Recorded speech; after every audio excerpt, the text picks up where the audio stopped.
হাসরের ময়দানটা থরথর করে কেঁপে উঠবে, এমন অবস্থা হবে আমার আল্লাহ রাগান্বিত আওয়াজ দিবেন আর বলবেন লিমানিল মুলকুল ইয়াউম লিল্লাহিল ওয়াহিদিল কাহ্হার। এমন এক অবস্থা হবে হাসরের মাঠের। রহমতের নবী কান্না করেন ওই হাসরের মাঠে। এই পরিস্থিতিতে নবীদের কোনো গুনাহ নাই, তারাও কান্নায় বিভোর হয়ে যাবেন। আদম নবী কাঁদবেন, ও আল্লাহ আবার উপায় কি হবে আজ? মূসা নবী কাঁদবেন, আবার উপায় কি? ঈসা নবী কাঁদবেন, আমার উপায় কি? ইব্রাহিম নবী কাঁদবেন, আমার উপায় কি? ও নরসিংদীর বাবারা, নবীরা যদি কাঁদেন তোমার আমার কি উপায় হবে? ওরে তোমার আমার তো কোনো আমল নাই, নামাজ নাই, রোজা নাই, তেলাওয়াত নাই, জিকির নাই। যতটুকু নামাজ পড়ি সে নামাজের ভেতরে খুশু খুজু নাই। ওরে আমি যদি এই অবস্থায় আমার মালিকের দরবারে দাঁড়াই, আমার মাওলা আর বরদাস্ত করবেন না। আমার আল্লাহ আবার রাগান্বিত হয়ে বলবেন ওয়ামতাজুল ইয়াউমা আইয়ুহাল মুজরিমুন, এ গুনাহগারেরা নেককারদের থেকে আলাদা হইয়া যা। আজকে আমি নেককারদেরকে আরশে আজিমের নিচে ছায়া দিয়া বসাবো। আমি ওদেরকে জান্নাতের মেহমান খানায় নিয়ে যাব। আর যারা গুনাহগার বেনামাজির দল, আমি আল্লাহ পাক তোদের বাম হাতে আমলনামা দিয়া জাহান্নামের দিকে পাঠাবো। আমার আল্লাহ পাক যাদের বাম হাতে আমলনামা দিবেন এদের হালাত এমন হবে, আল্লাহ বলবে ওদের বাম হাতটা সোজা ভাবে হবে না, বুকের মাঝে ছিদ্র করে ফেল। ছিদ্র করিয়া বাম হাতটা ঢুকাইয়া পিঠের থেকে বের করে দাও। পিঠের থেকে বের করিয়া পিছনের হাতে যখন আমলনামা দিবেন আল্লাহ বলবেন ইকরা কিতাবাকা কাফা বিনাফসিকাল ইয়াউমা আলাইকা হাসিবা। ও আল্লাহর বান্দারা, আজকে আমার এত সম্মান, দুইটা চক্ষু বন্ধ করে ফিকির করো রে বাবা। আজকে আমার ডানে কত মোহাব্বতের মানুষ, বামে সামনে পেছনে অভাব নাই। কিন্তু বাবা একদিন তো আমার এই সব সারিয়া বিদায় হয়ে যেতে হবে। আজরাইল যেদিন আমার মাওলার অর্ডারে এসে হাজির হয়ে যাবে, আমার গায়ের জামাটা প্লেট দিয়া কেটে কেটে রেখে দিবে। আমার হাতের ঘড়ি আর একজনের হাতে চলে যাবে রে বাবা। আমার আপন বন্ধুটা মোবাইল নাম্বারটা কেটে ফেলবে। আমার আপন জনেরা কাঁদবে আর বাবা বলবে তাড়াতাড়ি কাফন কিনে নিয়ে আসো। ইমাম সাহেবকে বলবে জানাজা না দিয়া যাইও না, আমার সন্তান দুনিয়াতে বাঁচিয়া নাই। ও আমার কলিজার যুবক বাবারা, দুনিয়াতে তো রং তামাশার পেছনে কম ঘুরলা না, মনের মতো পার্কে দৌড়াইলাম, মনের আশা পূরণ করিয়া সারা রাত মোবাইলে গুনাহ করলা। ওরে বাবা, তুমি সারাটা জীবন দাড়ি কাটলা, নামাজ ছাড়লা, একবারও চিন্তা করলা না কোন দিন আজরাইল এসে ধরিয়া বসে। ওরে আজরাইল এসে যদি হাজির হয়, মা কান্না করেও ধরে রাখতে পারবে না, বাবায়া ধরে রাখতে পারবে না। রুহুটা যখন নিয়ে যাবে মাও কাঁদবে আমারে, আর মা বলে ডাক দেওয়ার কেউ নাই। বাবাও কাঁদবে আমাকে, বাবা বলে ডাক দেওয়ার কেউ নাই। ওরে কেউ কাঁদবে আর বলবে বাড়ির পেছনে তাড়াতাড়ি বাঁশবাগানে কবর খনন কর। কেউ বলবে তাড়াতাড়ি গরম পানি কর, মশারি টানা, জীবনের শেষ গোসল দেওয়া হবে।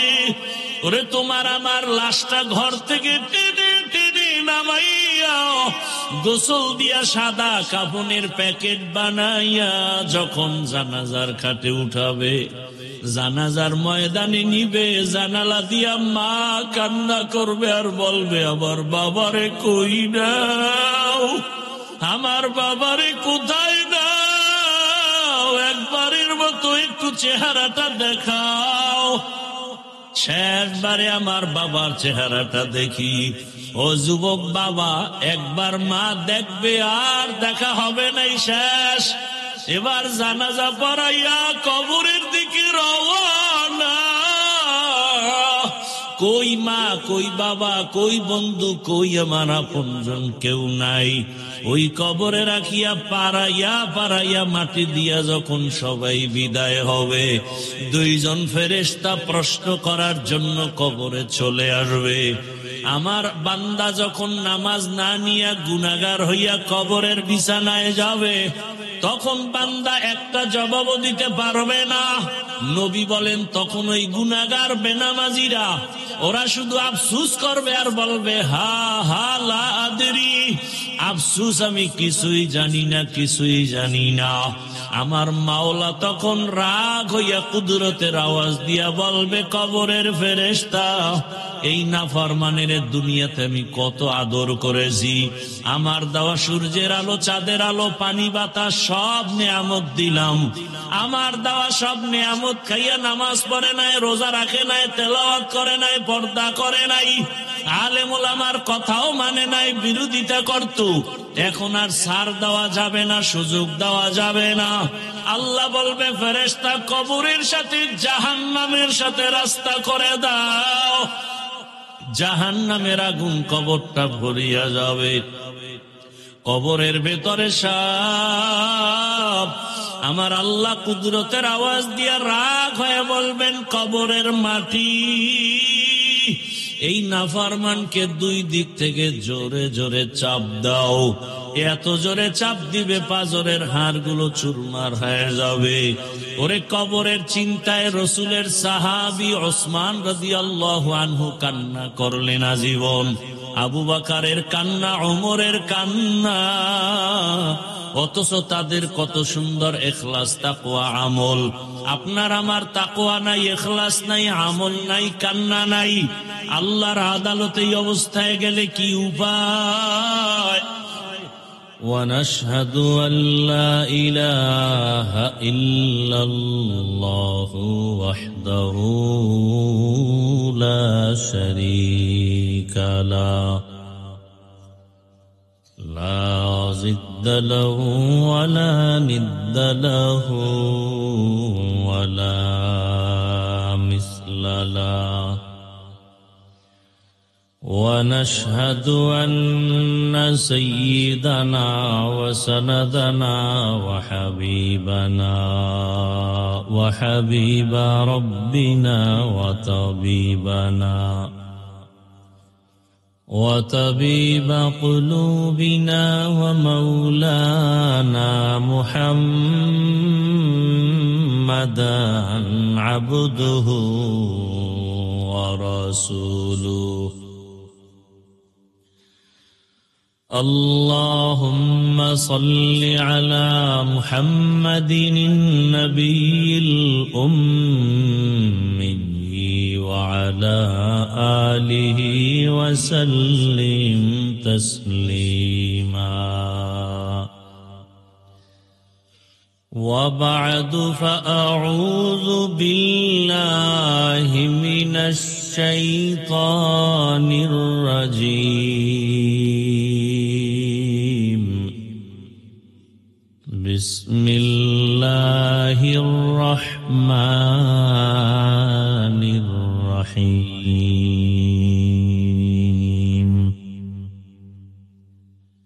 يا أيها الذين آمنوا اتقوا الله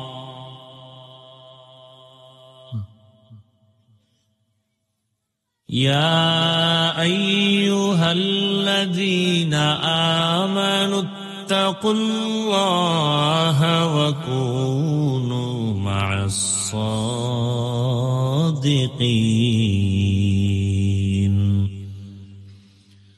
وقال النبي صلى الله عليه وآله وسلم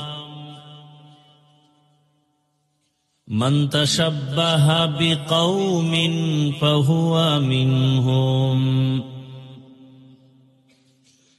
صدق الله مولانا العظيم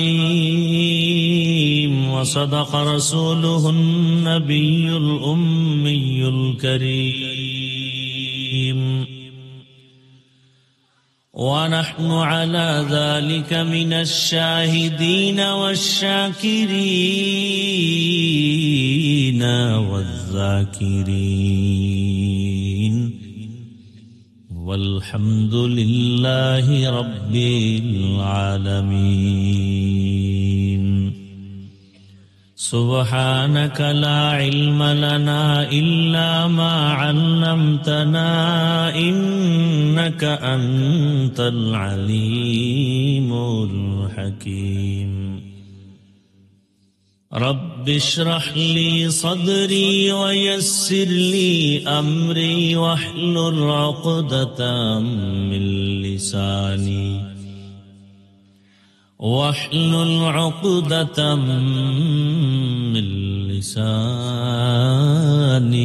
يفقه قولي निगाह मुमिन से तू बदल जाती है तकदीर निगाह मुमिन से तू बदल जाती है तकदीर ये बंदा की कुव्वत नहीं कुदरत का इशारा ये बंदा की कुव्वत नहीं कुदरत का इशारा ऐ मर्द खिरद तर्क मआसी की जरूरत ऐ मर्द खिरद तर्क मआसी की जरूरत अब सोहबत सालिह की सवा कोई नहीं चारा अब सोहबत सालिह की सवा कोई नहीं चारा मरदूद है पीछे हमें खबर नहीं लेकिन मरदूद है पीछे हमें खबर नहीं लेकिन एक वक्त में हालाक जो अमाल है सारा एक वक्त में हालाक जो अमाल है सारा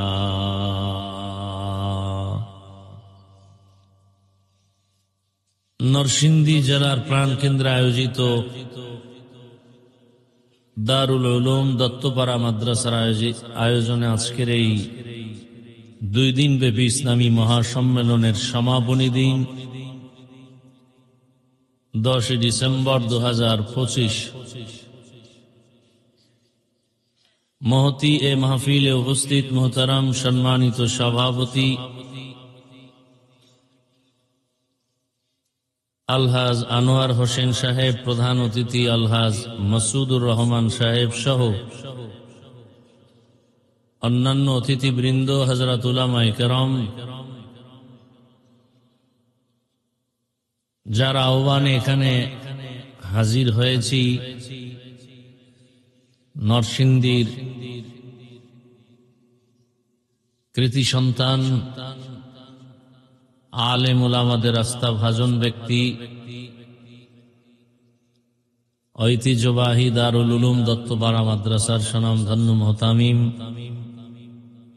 হাফেজ মাওলানা শওকত হোসেন সরকার সাহেব আগত এলাকার বিভিন্ন স্থান থেকে আল্লাহ পাকের আশিকিন জাকিরিন শাকিরিন মুহিব্বিন মুরব্বিয়ান এজাম কলিজার টুকরা সমবয়সী যুবক বন্ধুগণ স্নেহের ছোট ভাই পর্দার আড়ালে মা বোনেরা আল্লাহ পাকের দরবারে শুকর যে আল্লাহ আমাদেরকে সুস্থ রেখেছেন আলহামদুলিল্লাহ জীবনের এক অমূল্য সম্পদ আমাদের সুস্থতা টাকা পয়সা বাড়ি গাড়ি সব আছে কিন্তু আপনি আমি অসুস্থ জীবনের কোনো মূল্য নাই টাকা পয়সা বাড়ি গাড়ি তেমন নাই কিন্তু আপনি আমি সুস্থ এই জীবনের থেকে শান্তির জীবন আর আল্লাহ আমাদের এই সুস্থতাকে দায়েমান কবুল করেন এখনো যারা অসুস্থ ঘরে বিছানায় হসপিটাল আল্লাহ তাদেরকেও সুস্থ করে দেন হাজারো লাখো মানুষের ভেতর থেকে বাছাই করে দয়াময় আল্লাহ আমাদেরকে প্রচন্ড ঠান্ডার ভেতরে দীর্ঘ সময় ধৈর্যের পরিচয়ে মাটির উপরে বসে আছেন আপনারা, আল্লাহ পাক দয়া করেছেন, না হয় এটা সম্ভব না।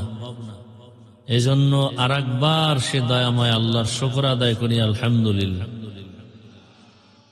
নবীজি বলেন, আলহামদু আলা নিয়ামতি আমানুল লিজাওয়ালিহা। নিয়ামতের শুকর আদায় করলেই আল্লাহ নিয়ামত তার উপরে শুকরের বরকতে স্থায়ী করে দেন। দরুদ ও সালাম সৈয়দুল মুরসালিন রহমাতুল লিল আলামিন শফিউল মুজনিবিন খাতামুন নবিয়্যিন সৈয়দুস সাকালাইন ইমামুল মুরসালিন শফিউ আযম রাসূল আকরাম রহমতে আলম নবিয়ুল আরব আল আজম حبیب کبریا اشرف الانبیاء سید الانبیاء شفیع محشر ساقی کوثر آقا نامدار مدینہ کا تاجدار آفتاب نبوت فخر موجودات سید المخلوقات حضرت محمد الرسول اللہ صلی اللہ علیہ وآلہ وسلم উপর সর্বোপরি শুকর যারা এই সুন্দর আয়োজন করেছেন, বিশেষ করে এই মাদ্রাসার আসাতেজায়ে কেরাম, তালিবুল ইলম, এলাকার যুবক, বৃদ্ধ, ব্যবসায়ী, শ্রমিক, চাকুরিজীবী, বিভিন্ন শ্রেণী পেশার মানুষ সময়, পরামর্শ, অর্থ দিয়ে দোয়া করে উপস্থিত হয়ে মাইক, লাইট, প্যান্ডেলের ব্যবস্থাপনার মাধ্যমে সহযোগিতা যে যতটুকুই করেছেন, প্রত্যেককেই আল্লাহ পাকের বরকতে দুনিয়াতে শান্তি, পরকালে মুক্তির ব্যবস্থা করে দিন। গতকাল এবং আজ দেশের শীর্ষস্থানীয় হযরত উলামায়ে কেরাম, পীর, মাশায়েখ কোরআন সুন্নাহ ভিত্তিক দিক নির্দেশনামূলক আলোচনা রেখেছেন, আপনারা শুনছেন। বর্তমান সময়ে যাদের দিকে মানুষ তাকিয়ে আছে কোন একটা সিদ্ধান্ত পাওয়ার আশায়, উজানির হযরত, চরমনের হযরত গতকাল বয়ান করেছেন, জাতি এখন চূড়ান্ত এক বিজয়ের অপেক্ষায় প্রহর গুনতেছে। দিশেহারা, কোন দিকে যাবে, কি করবে। সেই সময় আজকের এই নরসিংদী জেলার এই প্রাণকেন্দ্রে এত সুন্দর এক আয়োজন আল্লাহ পাক আমাদের নাজাত ও হেদায়াতের জরিয়া হিসেবে কবুল করে। আমি দোয়া নেওয়ার আশায় আপনাদের কাছে আসছি। দোয়া জীবনের সবথেকে বড় পুঁজি, সফলতার জন্য। আর দোয়া হুয়াল ইবাদাহ, দোয়া একটা স্বতন্ত্র ইবাদত। আপনাদের সকলের যেই পরিমাণ একচ্ছত্রভাবে দোয়ার প্রয়োজন, আপনাদের সবার দোয়া আমার একার প্রয়োজন। বান্দা নিজ প্রচেষ্টায় যতটুকু অগ্রসর হতে না পারে, দোয়ার মাধ্যমে সীমাহীন জায়গা অতিক্রম করতে পারে, অসম্ভবকে সম্ভব করতে পারে দোয়া। এ মজলিসে অবশ্যই আল্লাহর কিছু প্রিয় বান্দা আছেন যারা কিছু চাইলে আল্লাহ ফিরাই দিবেন না। লাউ আকসামা আলাল্লাহ লা আবাররা। আল্লাহর কিছু প্রিয় বান্দা আছেন এমন যে আল্লাহর কাছে যদি খুব কঠিন ভাবে চায়, আল্লাহ তাকে দিয়ে দেন। আর আল্লাহর কাছে চাইলে আল্লাহ দিবেন না তো কাকে দিবেন? আল্লাহর কাছে প্রিয় তো মানুষ। আল্লাহর কাছে আর কোন প্রাণী প্রিয় নেই। আবার এই মানুষের মধ্যে যারা আল্লাহর গোলামি করে, এরাই তো সব থেকে দামি, সব থেকে প্রিয়। এজন্যই তো রহমতের নবী কার কাছে চাইতেন? নবী বলেন, ইজা সাআলতা ফাসআলিল্লাহ ওয়া ইজা ইসতাআনতা ফাসতাইন বিল্লাহ। চাও তো আল্লাহর কাছে চাও, প্রশ্ন করো তো আল্লাহকে করো। দুনিয়াওয়ালার কাছে চাইলে পাওয়া যাবে না, কারণ সব অভাবী, ফকির। আল্লাহ তো ফকির না, চূড়ান্ত ধনী। বলে কেমন ধনী? বলে প্রশংসিত ধনী। আমরা আল্লাহর কাছে হেদায়াত চাই। আল্লাহ আমাদের সব ভাইকে হেদায়াতের দৌলত দান করেন। পাশাপাশি কিছু আলোচনা রাখার জন্য রাতের গভীর, এখন বিদায়ের সময়, বাড়িতে যাবে সবাই, আর সেই সময় মাত্র শুরু।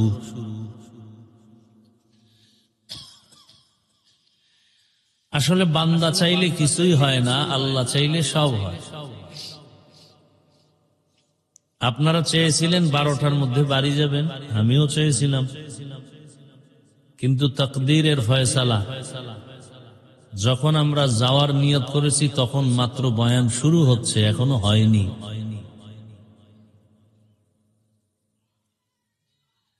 তবে বয়ানটা হওয়া, ওয়াজ যে হয় ওয়াজ, আমি শুরু করার আগে ভূমিকায় আর 2 মিনিট কথা বলবো প্যান্ডেলকে ঠিক রাখার জন্য।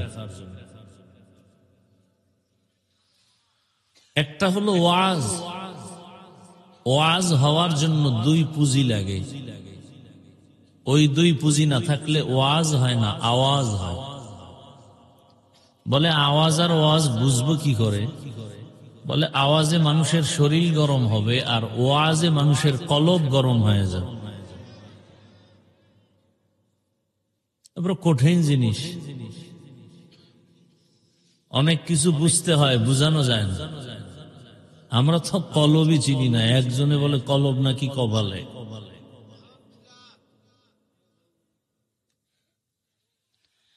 তো দিল মে তু আতা है समझ में नहीं आता, तो दिल में तू आता है समझ में नहीं आता, बस जान लिया मैं तेरे पहचानो यही है, बस जान लिया मैं तेरे पहचानो यही है। আমিও অনেক অসুস্থ, মনে চায় বয়ান করতে, কিন্তু শরীর দিতেছে না। পাওয়ারি ঔষধ খেয়ে আসলাম, 1 সপ্তাহ বিছানায় ছিলাম, একটা প্রোগ্রামেও যেতে পারিনি। অনেকে জানেন, আপনাদের দোয়া আবার আল্লাহ সুস্থ করে, পরিপূর্ণ না, খুবই অসুস্থ, যেটা বলাটাকে নিজের কাছে খুব ভয় লাগে। কারণ অনেকে স্টেজ উঠে অসুস্থতা প্রকাশ করাটা অনেক সময় অহংকারী মনে হয়। আসলে অসুস্থ, আমার খুব কষ্ট হইতেছে কথা বলতে। তারপরও আশা করি আপনারা দোয়া করলে কিছু বলার সুযোগ কে দিবেন? আল্লাহ দিবেন। তো ওয়াজ হওয়ার জন্য কয় পুঁজি লাগবে ভাই? 2 পুঁজি। ডাইরেক্ট আল্লাহর রহমত, আর দ্বিতীয় হলো উপস্থিত শ্রোতাদের কলিজা ভাঙ্গা মুহাব্বত। আর ওয়াজ যখন শুরু হবে তখন কলব গরম হবে, আর কলব ওয়ালারা স্থির থাকবে না, অস্থির হয়ে যাবে। কি হয়ে যাবে? দলিল, ইন্নামাল মুমিনুনা আল্লাযীনা ইযা যুকিরাল্লাহু ওয়াজিলাত কুলুবুহুম ওয়া ইযা তুলিয়াত আলাইহিম আয়াতুহু যাদাতুহুম ঈমানা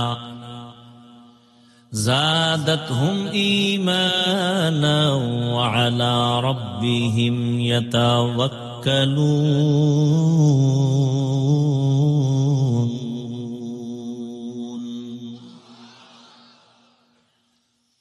কলব কি হয়ে যাবে? গরম হবে। গরম হলে স্থির না অস্থির?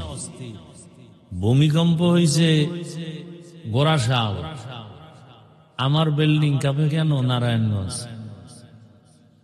হ্যাঁ, ভূমিকম্প হয়েছে জমিন থেকে 30 ফিট নিচে, 90 ফিট নিচে, 100 ফিট নিচে, উপরের 100 হাত বিল্ডিং কাঁপে কেন? প্রশ্ন আছে না নাই? জবাবও আছে না নাই? এতগুলো মানুষ উজানির মাঠে বয়ান শুনে, চরমনাই বয়ান শুনে, নরসিংদী বয়ান শুনে, এই এত বয়ান করতে দিবা না রে ভাই।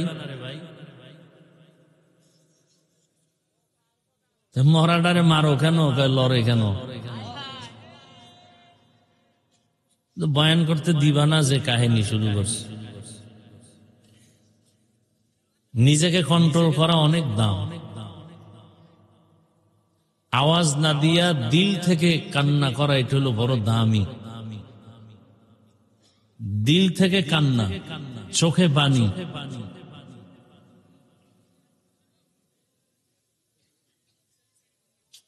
মহা মুসিবত। ভাই আপনারা আওয়াজ কইরেন না, আমাকে কথা বলতে দেন। আমি কি মুখস্থ করে আসছি আজকে এখানে কি বয়ান করব? আমাকে বলতে দেন।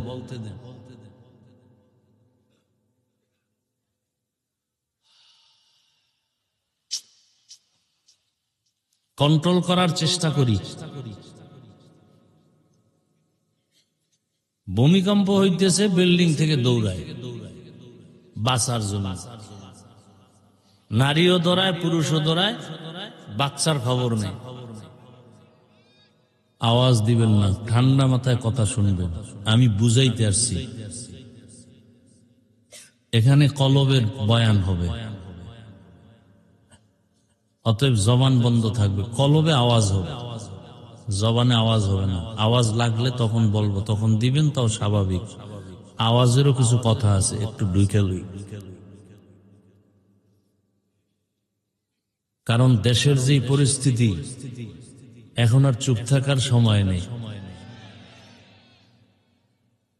দায়িত্ব চেয়ে নেওয়া উচিত না, কিন্তু খুনি ধর্ষকরা যখন উল্টাপাল্টা করবে, তখন আমানতদার চরিত্রবানরা সেখান থেকে দায়িত্ব চেয়ে নেওয়াই শরীয়ত। দেশটাকে নাপাক করে ফেলতেছে, এখান থেকে উদ্ধার করতে পারে একমাত্র ইসলাম। আল্লাহ আমাদের হেদায়াত দান করেন। ভূমিকম্প হয় কোথায়? মাটির নিচে,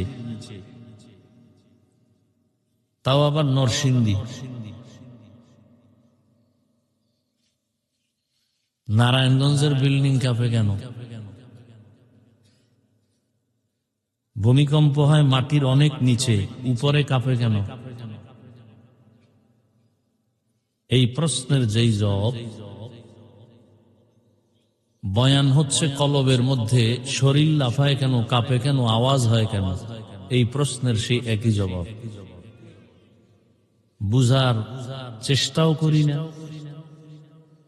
বুঝাবারও চেষ্টা করি না, বুঝারও চেষ্টা করি না, বিরোধিতা করার অপচেষ্টা করি। কম্পন হবে কলবে, আর সে জালজালার কম্পনের রিয়াকশনটা চলে আসবে বডির ভেতরে। বড় কঠিন হালাত।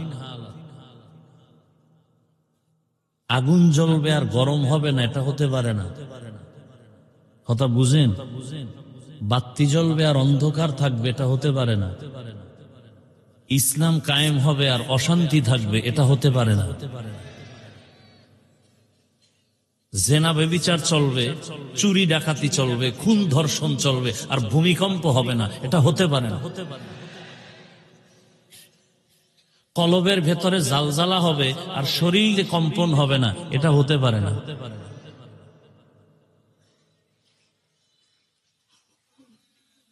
আল্লাহ বুঝার তৌফিক দান করেন।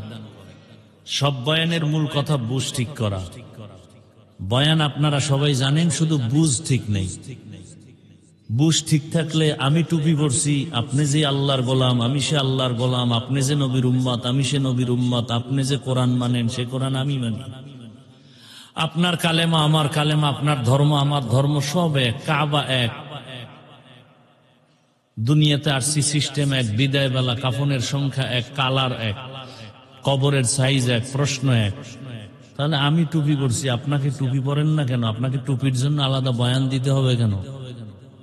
আমি দাড়ি রাখছি, আপনি দাড়ি রাখেন না কেন? দাড়ির জন্য আলাদা বয়ান দিতে হবে কেন? দাড়ি কামানো যে গুণ, এটা কে না জানে? এখানে জানে। আপনি দাড়ি রাখেন না, বরং আলাদা আপনাকে দাড়ির ফজিলতের বয়ান দিতে হয় কেন? বুঝ ঠিক নেই। কি ঠিক নাই? বুঝটা ঠিক হয়ে গেলে হুজুর না, কলেজের প্রফেসর দাড়ি রেখে দিবে। বুঝ ঠিক হয়ে গেলে র্যাবের চাকরি করেনওয়ালা র্যাবও দাড়ি রেখে দিবে। আর বুঝ যদি ঠিক না হয়, তাহলে আমার মতো হুজুরও মহিলাকে এক জায়গায় বসাইয়া একসাথে আড্ডা দিবে। আমার বুঝ কি? টুপি দিলেই শান্তি সম্মান। আপনার বুঝ কি?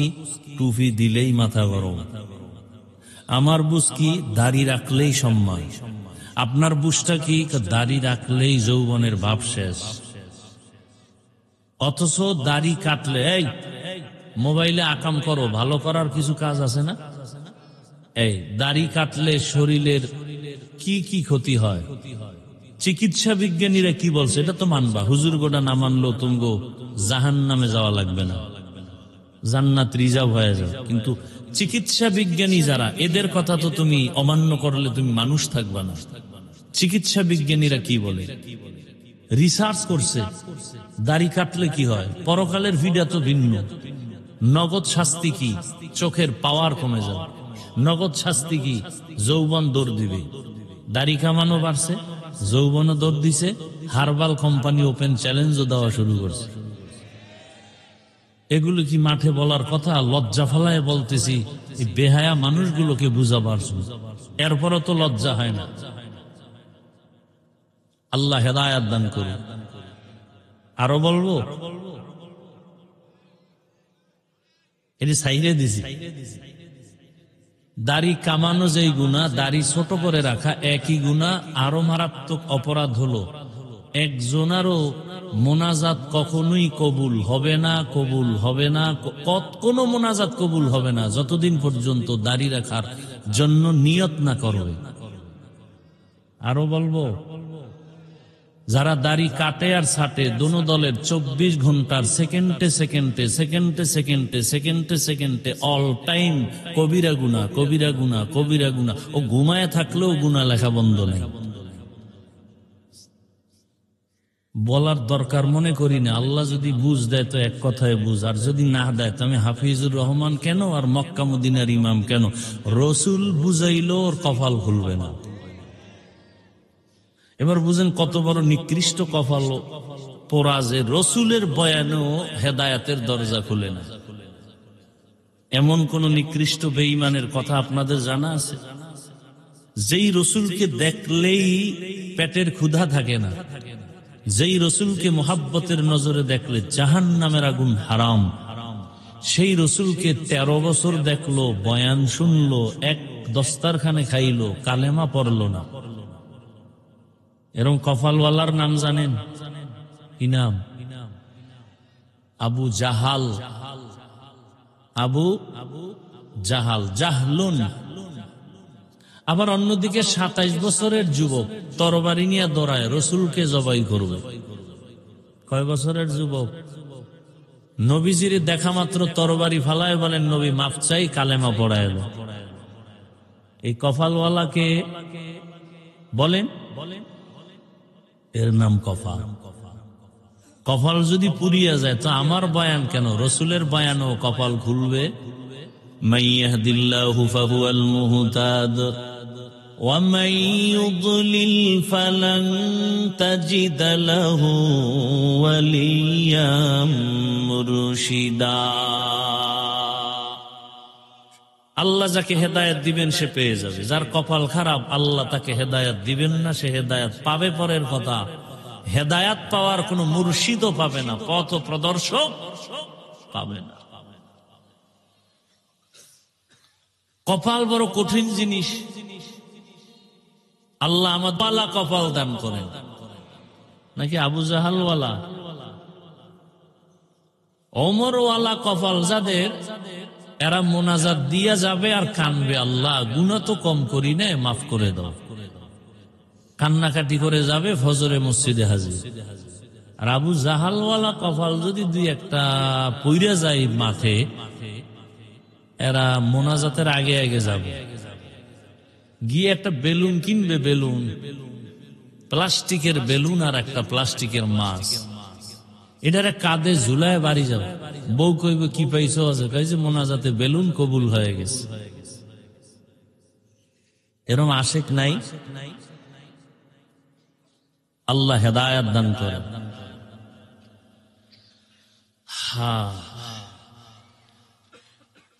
ওয়াজ যখন শুরু হবে তখন অ্যাকশনও শুরু হবে। কোথায় অ্যাকশন শুরু হবে? কলবে। কলবের মধ্যে যখন অ্যাকশন শুরু হবে, চোখ বেয়ে পানি বের হবে, থানায় নিয়া যুবকের পুলিশ বেতের বাড়ি দেয়, অপরাধীকে কাঁদে না। কোরআনের বাগানে বসে বয়ান চলছে আল্লাহওয়ালার, 200 হাত দূরে বসে যুবক কাঁদে কেন? ওরে মারে কে? আল্লাহ মারে? ওয়াজ হচ্ছে আর অ্যাকশন শুরু হচ্ছে। এটা একটা অপারেশন থিয়েটার। দুনিয়ার হসপিটালে অপারেশন হয় বডির, আর কোরআনের বাগানে অপারেশন হয় কলবের, রুহের। হসপিটালে অপারেশন হয় দেহের, কোরআনের বাগানে অপারেশন হয় রুহের। হসপিটালে ওখানে অপারেশনের জন্য সময় দিতে হবে, টাকা ব্যয় করতে হবে, রক্ত যাবে, সেলাই লাগবে, এরপরে সাইন দিতে হবে নিদাবির, এরপরে কান্না শুরু হয়ে যাবে রুগীর আশপাশ যারা আপনজন তাদের। এখানে অপারেশন হবে, টাকা যাবে না, সময় যাবে, সাইন দেওয়া লাগবে না, কিন্তু অপারেশন সাকসেস যখন হয়ে যাবে তখনই চোখে পানি আসবে। যার চোখে পানি আসবে বোঝা যাবে অপারেশন কামিয়াব, কলবের অপারেশন সাকসেস। আল্লাহ হেদায়াতের দৌলত দিয়ে আমাদেরকে কবুল করে। যে আয়াত ও হাদিস পড়েছি তরজমাটা বলেনি। ইয়া আইয়ুহাল্লাযীনা আমানুত্তাকুল্লাহা ওয়া কুনু মা'আস সাদিকিন। ও দুনিয়ার মুমিনেরা, আল্লাহকে ভয় করো, তাকওয়া অর্জন করো। জমিনের মধ্যে যারা আল্লাহর প্রিয় বান্দা, সত্যবাদী মুমিন, তাদের বন্ধু হয়ে থাকো। নবীজি বলেন, মান তাশাব্বাহা বিকৌমিন ফাহুয়া মিনহুম। যে ব্যক্তি যেই দলের সাথে চলাফেরা, মোহাব্বত, ভালোবাসা, উঠা বসা করবে, কিয়ামতের দিন তার সাথে তার হাসর হবে। আয়াত ও হাদিসের তরজমা শেষ, খুব খেয়াল করবেন। হাদিসের উপরে কয়েক মিনিট কথা। নবীজি বলেন, মান তাশাব্বাহা বিকৌমিন ফাহুয়া মিনহুম। যার সাথে উঠা বসা, ভালোবাসা, মোহাব্বত, কিয়ামতে তার সাথেই উঠা হবে। এটাকে আমরা বাংলায় কেমনে বলি? যার সাথে যার মোহাব্বত, তার সাথে তার। যাদের চলাফেরা, উঠা বসা আব্রাহাম লিঙ্কনের গণতন্ত্রের সাথে আছে না নাই? বলে গণতন্ত্রের জন্য আমরা জীবন দিতে প্রস্তুত, গণতন্ত্র রক্ষায় আমরা জীবন দিব। গণতন্ত্রের আবিষ্কারক আব্রাহাম লিঙ্কন, নাম শুনছেন কখনো? জগৎ বিখ্যাত কুতুবুল আলম, পীরে কামেল না বেঈমা? বেঈমা। যারা এই গণতন্ত্রের পেছনে উঠা বসা, ভালোবাসা, মোহাব্বত, কিয়ামতের দিন আব্রাহাম লিঙ্কনের সাথে তার হাসর হবে। যার চলাফেরা, উঠা বসা শেখ মুজিবুর রহমান সাহেবের আদর্শ নিয়ে, আর গর্ব করে বলে আমি শেখ মুজিবের সৈনিক, তার আদর্শ আমরা বাস্তবায়ন চাই, কিয়ামতের দিন তাদের সাথে হাসর হবে। যার সাথে যার মোহাব্বত, জিয়াউর রহমান সাহেবের আদর্শের সাথে যাদের উঠা বসা, ভালোবাসা, মোহাব্বত, কিয়ামতের দিন তার সাথে হাসর হবে। এরশাদ সাহেবের আদর্শের উপরে যাদের চলাফেরা, উঠা বসা, মোহাব্বত, কিয়ামতের দিন তার সাথে হাসর হবে। লেনিনের, কালমার্সের, মাওসেতুনের আদর্শের সাথে যাদের সম্পর্ক, উঠা বসা, মোহাব্বত, কিয়ামতের দিন তার সাথে তার হাসর হবে। কি যুবক, ঘুমাও, তোমার চুলগুলো এমন কেন? বলে আমি ক্রিকেটারের মোহব্বতে উঠি আর বসি। কিয়ামতের দিন তোমার ক্রিকেটারের সাথে হাসর হবে। আর যেই লোকটা টুপি পরে দাঁড়িয়ে রাখছে, ব্যাপার কি? আমি মদিনার আশেক, আমি ইসলাম চাই, আমি মা বাপ থাক না থাক আফসোস না, আমার ইসলাম ঠিক থাকতে হবে। কিয়ামতের দিন ইসলামের ধারক বাহক রসুল, সাহাবা, উলামাদের সাথে হাসর হবে। সন্দেহ? আল্লাহ বুঝার তৌফিক দান করে। একটু রাজনীতি করতেছি না কেন? সমস্যা কি? আল্লাহর কোরআনে থাকলে করি, না থাকলে করব না। আমি কোন ব্যক্তির রাজনীতি করব না। আল্লাহর কোরআনে থাকলে করি। কি? হ্যাঁ, এখানে একটু প্রশ্ন অনেকের আছে যে পরিবারের যত নীতি, সমাধানমূলক, অর্থনীতি, পৌরনীতি, সব বিষয় সমাধান আল্লাহ কোরআনে দিছেন না দেননি? তবে আল্লাহ বেশি ব্যস্ত ছিলেন তো, সেই কারণে রাষ্ট্রের নীতি দিতে ভুলে গেছিলেন। হ্যাঁ, তো অনেকে বলেন যে রাজনীতির সাথে ধর্মকে টানবেন না, বলে না, বলে না, রাজনীতির সাথে ধর্মকে মিলাবেন না, টানবেন না। আরে ভাই, আমাদের ধর্ম ইসলাম আর রাজনীতি আলাদা ছিল কবে? হ্যাঁ, বরং আমাদের ইসলাম যা, রাষ্ট্রনীতি তা। ইসলাম ছাড়া আমাদের কোনো নীতি নেই। সমাজনীতি, পরিবার নীতি, সব নীতি, সব ইসলামের নীতি। কথা বলেন না কেন? একেবারে একটার সাথে আর একটা লাগানো। বলে কেমন? বলে সূর্যের সাথে আলোটা যেমন লাগানো, ফুলের সাথে ঘ্রাণটা যেমন লাগানো, আমাদের পরিবার নীতির সাথে ইসলাম লাগানো, অর্থনীতির সাথে ইসলাম লাগানো। অর্থনীতি মানে ইসলাম। কি বলেন? রাজনীতির সাথে ইসলাম লাগানো। যদি মনে করেন না ফুল থেকে ঘ্রাণ আলাদা হলে ওই ফুল যেমন ফুল থাকে না, ঠিক আমাদের রাষ্ট্রনীতি রাজনীতির থেকে ইসলামকে আলাদা করলে এটা রাজনীতি থাকে না, দুর্নীতি হয়ে যায়। মানুষের জীবনের কল্যাণের একমাত্র নীতি ইসলামের নীতি। কমপ্লিট নাকি দুর্বল? আমি দুর্বল ইসলাম মানি না, দুর্বল কোরআন মানি না। আপনারা মানলে মানতে পারেন। আমি এমন কোরআন মানি, এমন ইসলাম মানি যেটা পারফেক্ট এবং পাওয়ারফুল, যেটা আসা মাত্র পরিবারে শান্তি, ব্যক্তিতে শান্তি, সমাজে শান্তি, ব্যবসায় শান্তি, অর্থনীতিতে শান্তি। এক কথায় শান্তির একমাত্র ঠিকানার নাম ইসলাম। মানেন আর না মানেন, তবে লিখে রাখেন, যতদিন পর্যন্ত জমিনে ইসলাম কায়েম হবে না, ততদিন পর্যন্ত জমিনে চাপাবাজের আওয়াজ হবে, শান্তি কপালে আসবে না। সম্ভব না, কোনোভাবেই সম্ভব না। ইসলাম মানতে সমস্যাটা কি আপনাদের বলেন? নামাজের ইমামতি মানছেন না আলেমরে? কি ইমানের পরেই নামাজ? একজন আলেমের পিছনে নামাজ পড়তে বাধা। বিবাহের সময় ইমাম মানছেন কারে? আলেম। বাধা সেখানে বাধা নাই, সংসদে আলেম গেলে বাধা কেন? রাষ্ট্রের ইমাম মানতে আলেমকে ইমাম মানতে বাধা কেন? হ্যাঁ, আলেমরা পারবে না কিছু না? আপনারা কি পারছেন? আপনারা কি পারছেন? বাবার সামনে মেয়েকে উলঙ্গ করে ধর্ষণ করতে পেরেছেন। স্বামীর সামনে তার স্ত্রীকে উলঙ্গ করে ধর্ষণ করতে পেরেছেন। আপনারা কি পেরেছেন? ব্যবসায়ীর দোকানে লুটপাট করতে পেরেছেন। কোনদিন এটা আলেমের দ্বারা সম্ভব? কোনদিন সম্ভব না, কল্পনাই করা যায় না। বরং ইসলাম আসলে এই পুরা বাংলাদেশ হবে বেহেশতের বাগান।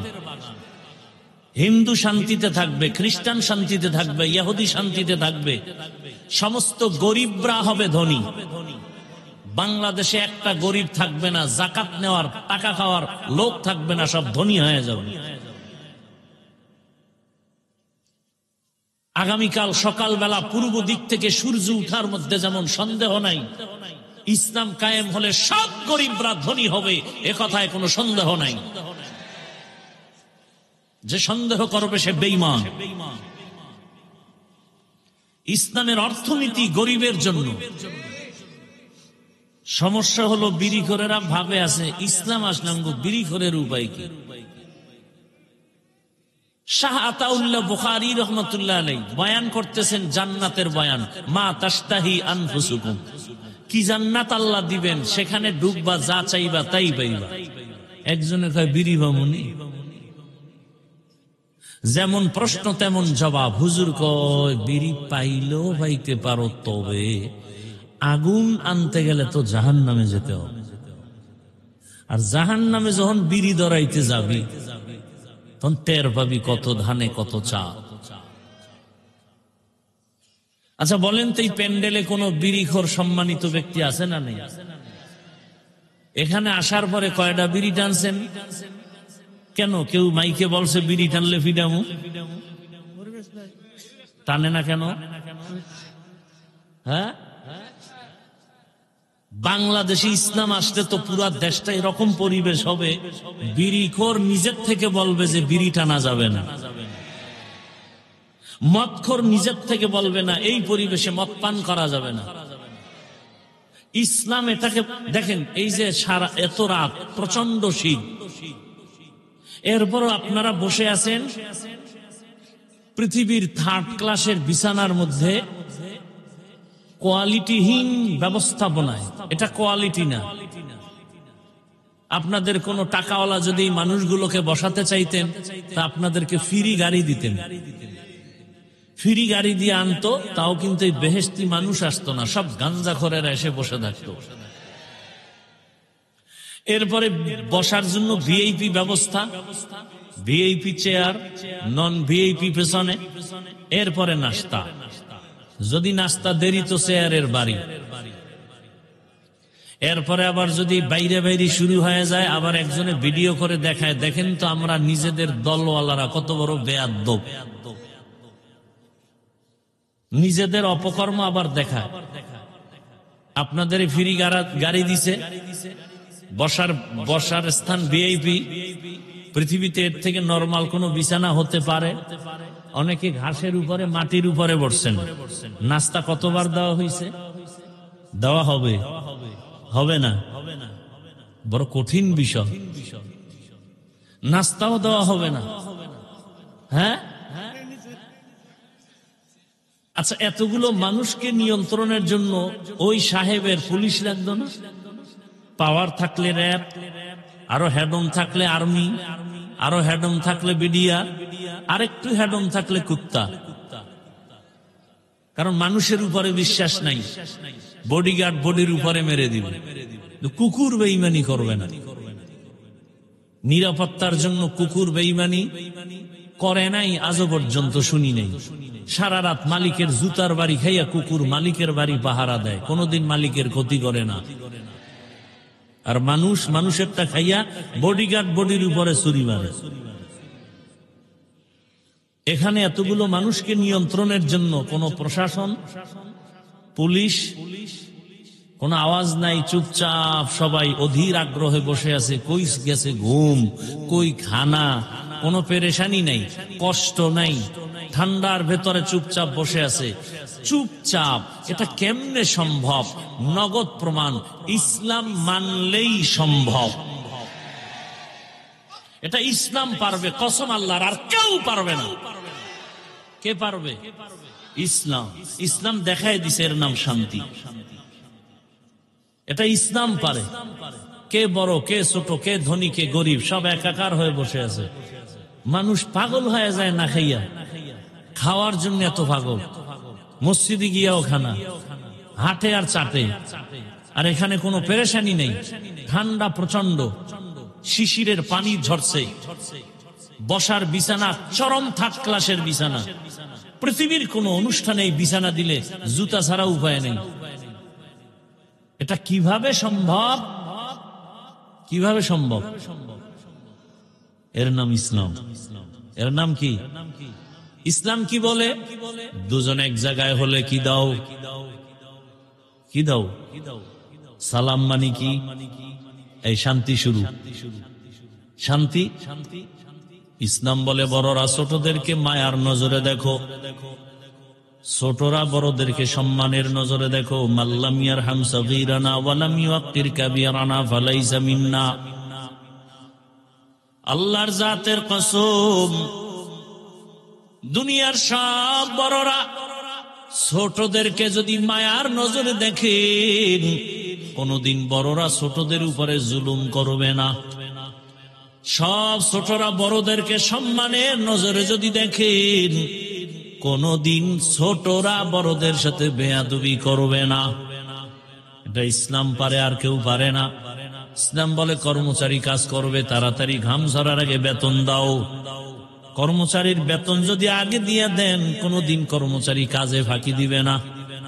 আর যদি বেতন মাইরা খান তাহলে কাজে ফাঁকি দিয়া মোবাইল চালাবে।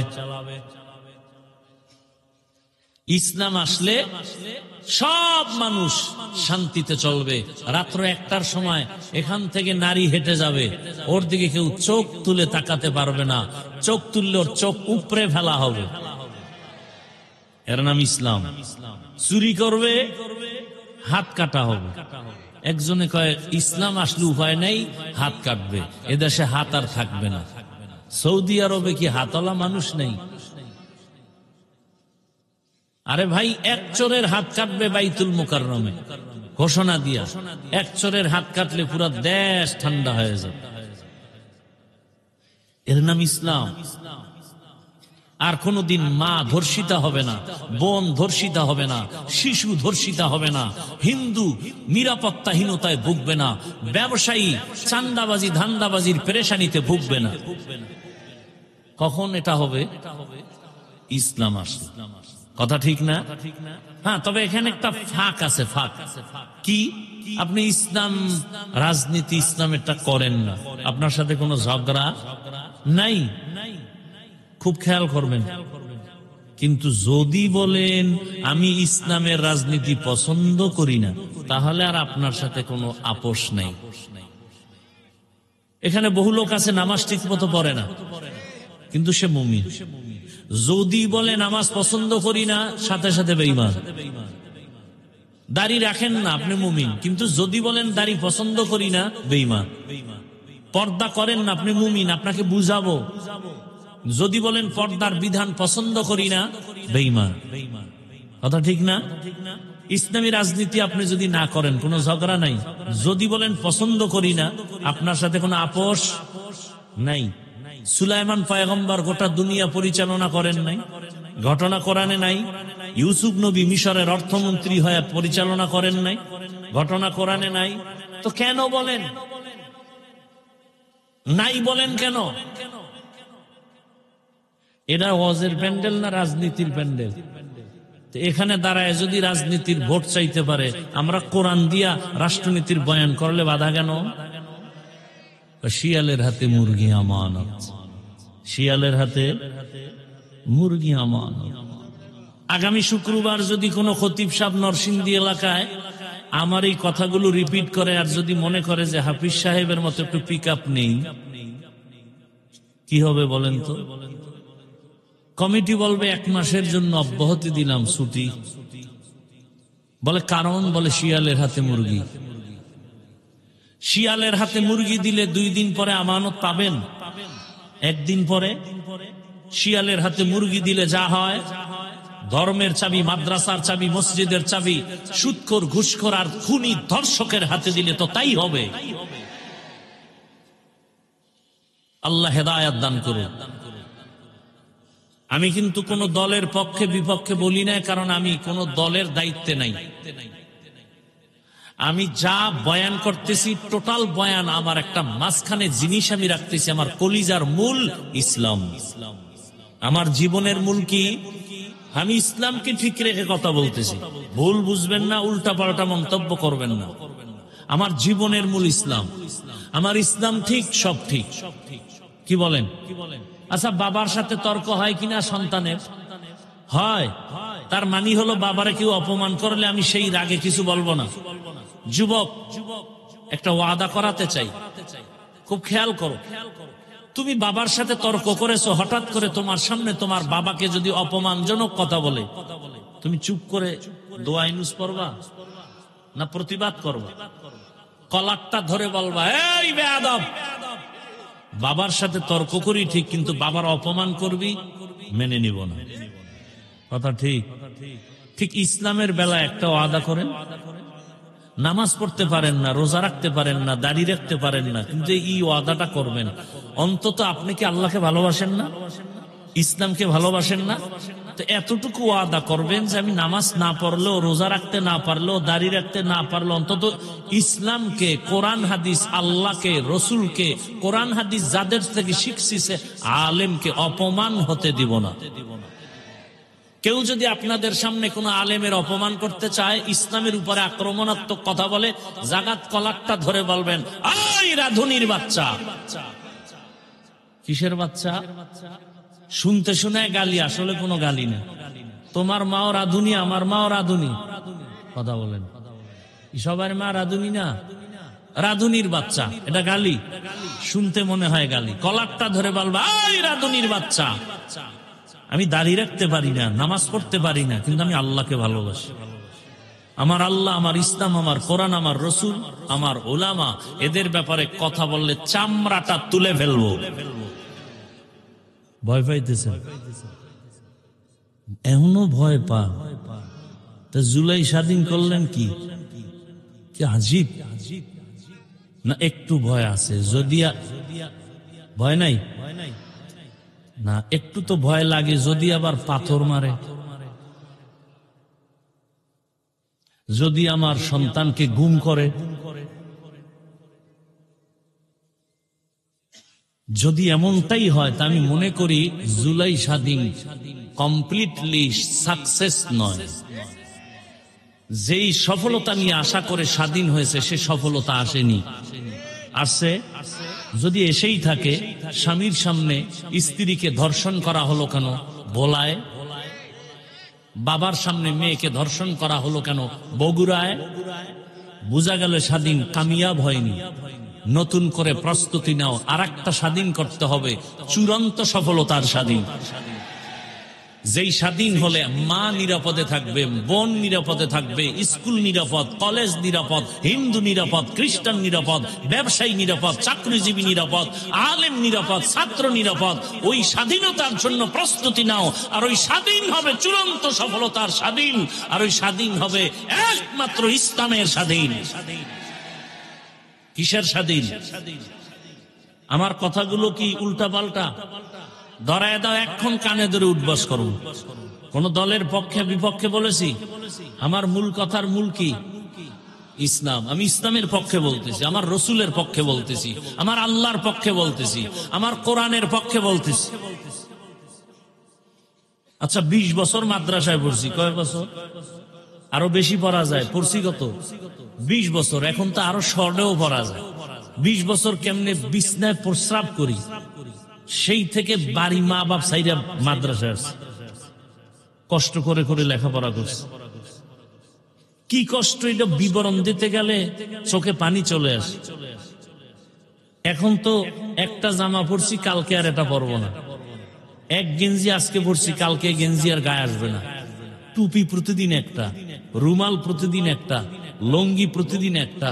আর সেই সময়ের এক জামা 150 টাকায় কিনা 2.5 বছর পরছি। এক লঙ্গি ছিঁড়ে গেছে, সেলাই করে পড়ছি। ভাত খাইছি বোর্ডিং এ, 2 বার ভাত দিত, আদা বাটি, সকাল 10টায় আর আসরের পরে। তরকারি কি? পাতলা ডাইল। আর তরকারি সাথে কি? আমার মা বাড়িতে গেছি 4 মাস আগে, তখন প্লাস্টিকের ডিব্বায় পোড়ামরিচ গুঁড়া করে দিছে। আর আব্বাজান আধা কেজি আলু কিনার টাকা দিছে। সে আধা কেজি আলু কিনা ভাতের মধ্যে সিদ্ধ দিতাম, কেটে কেটে নাম লেখে কলম দিয়া। যখন ভাত ডাল তো পাকার পরে ওই নাম দেখে দেখে আলু নিয়ে আসতাম ভর্তা বানানোর জন্য। আধা কেজি আলু, চিন্তা করছি 2 মাস পরে বাবায় আসতে পারে, তাহলে 2 মাস খাইতে হইবে পোড়ামরিচ দিয়ে। আর আধা বাড়ি ভাত, এটারে ভাগ করে 4 বার খাইছি। আর এই কষ্টের জীবনটা কি করছি? 24টা ঘন্টা কোরআন হাদিস, কোরআন হাদিস, কোরআন হাদিস, কোরআন হাদিস পড়ছি 20 বছর, আর কিছু না। কতটা অক্ষর, কতটা নক্তা আছে, জের আছে, জবর আছে, কোরআনের লফজ কয়টা, কতটা বাক্য আছে, কতটা সূরা আছে, নামাজের আয়াত কয়টা, রোজার আয়াত কয়টা, জিকিরের আয়াত কয়টা, পর্দার আয়াত কয়টা, জাকাতের আয়াত কয়টা, রাষ্ট্রনীতির আয়াত কয়টা, পরিবার নীতির আয়াত কয়টা, অর্থনীতির আয়াত কয়টা, আয়াতের ব্যাখ্যা কি, তাফসির কি, ফতোয়া কি, মাসআলা কি, পড়তে পড়তে পড়তে পড়তে পড়তে পড়তে জীবন শেষের দিকে ময়দানে ওই কথাই বলতেছি। এত গবেষণা করে কোরআনের আয়াত সংখ্যা সব কিছু পড়ে এই ময়দানে নামছি। এখন কোন সুৎখোর বেয়াদব যদি বলে বয়ানটা এমন করেন, কি পরিমাণ জুতা দিয়ে ওকে বাড়ি দেওয়া দরকার।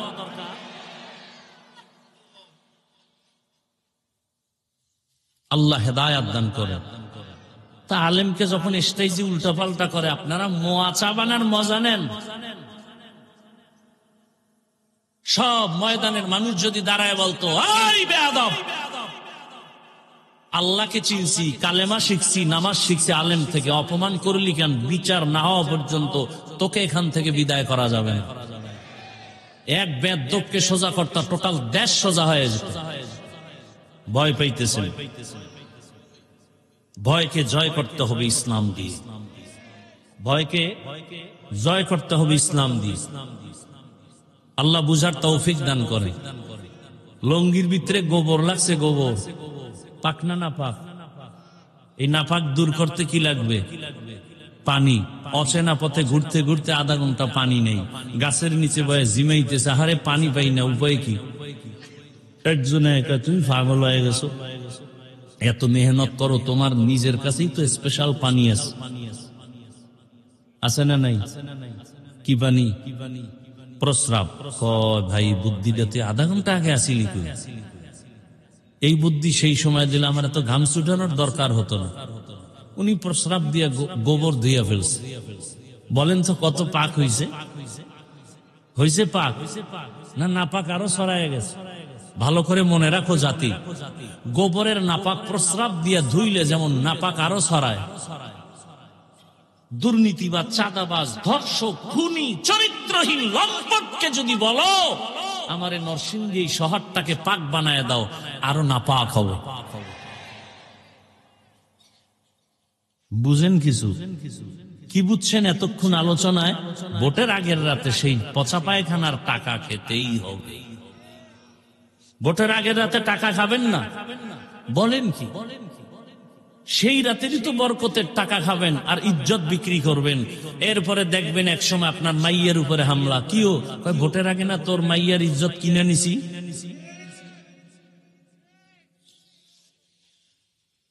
রাগ করতেছেন? এই 5 কেজি মুরগির দাম কত রে নরসিংদী? 500। একটা খাসির দাম কত? মোটামুটি ভালো খাসি।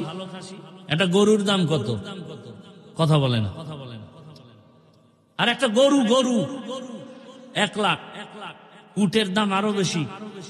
আচ্ছা, আপনার তো আশরাফুল মখলুক, হ্যাঁ? আপনার দাম কি গরুর মতো, ছাগলের মতো, মুরগির মতো? তা আপনি 500 টাকায় বিক্রি হলেন কেন ভোটের আগের রাতে? ওই নিমক হারাম জাতি, টাকায় তো গরু বিক্রি হয়, পশু বিক্রি হয়, আশরাফুল মখলুক তো বিক্রি হতে পারে না। এরপরও যারা বেলাজা, বেহায়া, না আমার বিক্রি হতেই হবে, অন্তত আশরাফুল মখলুক হিসাবে গরু আর ছাগলের দামে বিক্রি হয় না। যদি হতেই চাও তাহলে বলো আমারে কিনতে হলে 1 কোটি লাগবে। বিক্রি হতে হলে মখলুক হিসাবেই বিক্রি হই। কয় কোটি লাগবে? ছাগলের দামে বিক্রি হও, পশুর দামে বিক্রি হও, মানুষ তো কখনো বিক্রি হতে পারে না। টাকায় বিক্রি হয় পশু। এত নির্লজ্জ কেন? এত নির্লজ্জ কেন? আল্লাহ হেদায়াত দান করুন। খুব রাগ আছে অন্তরে, খুব রাগ। আল্লাহ সবাইকে মাফ করে দিন।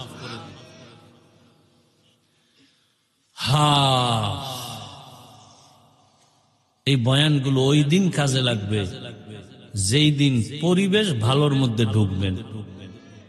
বাসে লেখা আছে ধূমপান নিষেধ, আছে না নাই? কেউ করে? করে না? ড্রাইভারও বিড়ি টানে, হেল্পারও, কন্ট্রাক্টরে টাকা না থাকলে ধার করে টানে। আমি বাধা দিলে ধোঁয়াটা আমারে মারে। আর আমার বাবার টাকায় পায়খানা খাই, তোমার কি? মসজিদে লেখা আছে ধূমপান নিষেধ, আছে? কেউ করে? এর নাম পরিবেশ। বাসে লেখার পরেও করে, ওখানের পরিবেশ কিনা? এটাকে বাংলায় বলে সৎসঙ্গে অসৎসঙ্গে সোহবতে সালেহ তোরা সালেহ কুনাব সোহবতে তালে তোরা তালে কুনাতে জমানা সোহবতে বা আউলিয়া বেহতরাজ সদ সালা তাআত বেরিয়া। এবার মোনাজাত দিয়ে দিলে তো হয়। কেন এতক্ষণ কি ফাও আলাপ করছি? হ্যাঁ, তা আর একটু বসবেন। আল্লাহ সবাইকে কবুল করেন। সৎসঙ্গে অসৎসঙ্গে ভালো করে মনে রাখবেন, আল্লাহ তাআলা বলেন, ও মুমিন আমাকে ভয় কর। বারবার আল্লাহ বলেন আমাকে ভয় করো, ভয় করো, ভয় করো। কোরআনের শুরুতেও বলেন হুদাল্লিল মুত্তাকিন, কোরআনের শেষেও বলেন ওয়াত্তাকু ইয়াওমান তুরজাউনা ফীহি ইলাল্লাহ। এমনকি আপনার আমার রাসূল যার কোনো গুনাহ নাই, কেমন রহমতের নবী আমার, যেই নবীর কোনো গুনাহ নাই, এরে আল্লাহর গোলাম, মুসা নবী আল্লাহর বন্ধু, ঈসা নবী আল্লাহর বন্ধু, ইব্রাহিম আল্লাহর বন্ধু, সব নবী রাসূল আমার আল্লাহ তাআলার বন্ধু। আপনার আমার নবীও আল্লাহর বন্ধু। ব্যবধানটা কোথায়? সব নবী রাসূল আমার আল্লাহ তাআলার আশিক, আর আমার আল্লাহ একা হলেন শুধু মুহাম্মদের আশিক। ইমামুল আউয়ালিনাল আখিরিন বহরে সাদকা রাহমাতাল লিল আলামিন সাইয়্যিদুল কাউনাইন খাতমুল মুরসালিন আখির আমদ বুদে ফখরুল আউয়ালিন। ভাইরা আমার, আল্লাহ বলেন আমাকে ভয় করো। যে নবীর কোনো গুনাহ নাই সেই নবীকেও আমার আল্লাহ বলেন, নবী আপনি আমাকে ভয় করেন। ইয়া আইয়ুহান নাবিয়্যুত্তাকিল্লাহ ওয়ালা তুতিইল কাফিরিনা ওয়াল মুনাফিকিন।